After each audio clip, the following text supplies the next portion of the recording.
Here's your Forbes Daily Briefing for Saturday, April 13th. Today on Forbes, this Main Street billionaire bought over 1,000 small businesses and never lost a dime.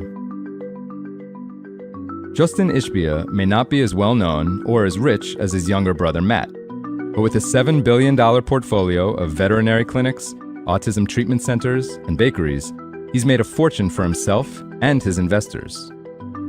During a recent tour of Shore Capital Partners, Justin Ishbia's Chicago-based private equity firm, he says with a smile, quote, "I talk fast." Wearing Nikes with a blazer and jeans, the 46-year-old billionaire moves fast too, racing through a jam-packed schedule. Courtside seats at the Bulls game the night before with his younger brother, Matt, who's the Phoenix Suns' controlling owner and also a billionaire. Then a quick catered lunch with Forbes and 4 of his top lieutenants, followed by a portfolio company board meeting. Then a private flight to Oregon to watch the University of Oregon football team play USC with his law school buddies. He answers texts and emails within minutes, regardless of the hour. He says, quote, "I don't sleep very much."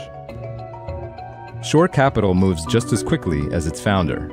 The healthcare-focused micro-cap investment firm sealed 801 deals from 2020 to 2023, making it one of the world's busiest buyout shops.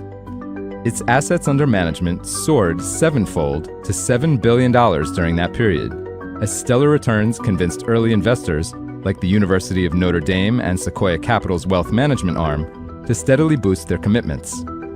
But with its 15th anniversary this year, Shore remains a minnow in the ocean of private equity, where the largest fish, such as Apollo, Blackstone, and KKR, oversee more than $500 billion apiece. But microcap, that's by design. Ishbia says, quote, "We've turned away billions of dollars. In private equity, when you're good at your job, you raise a bigger fund.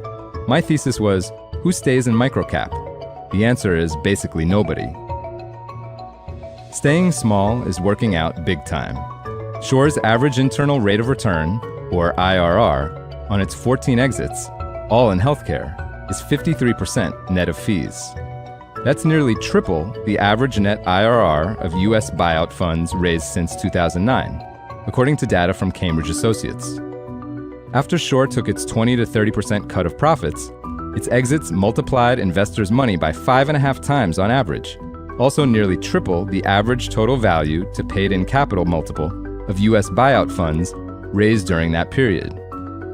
Shore has never unloaded a company for less than 3 times cost before fees, nor, it says, has it ever suffered a loss. One investor who asked not to be identified, citing his organization's press policy, marvels, saying, quote, "Those are top 1% returns in private equity. That's rarefied air, right? That's more like venture capital than a traditional buyout firm."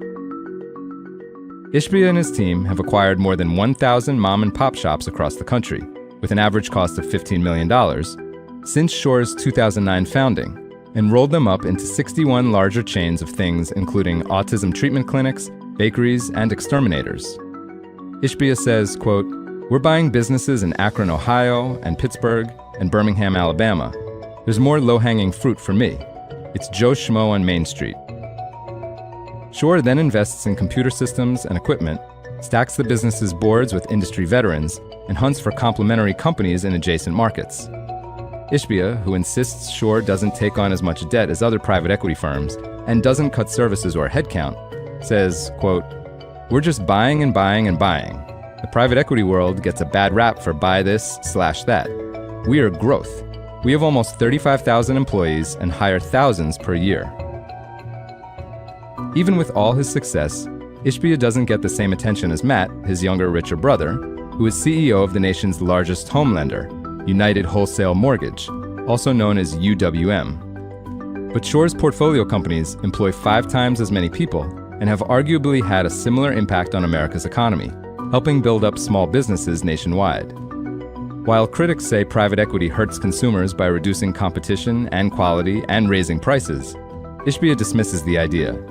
He says, quote, "It's not like there's just one PE-owned company in veterinary or dental or urgent care." For full coverage, check out our Forbes Reports video on Justin Ishbia and check out Matt Duro and Amy Feldman's piece on Forbes.com. This is Kieran Meadows from Forbes. Thanks for tuning in.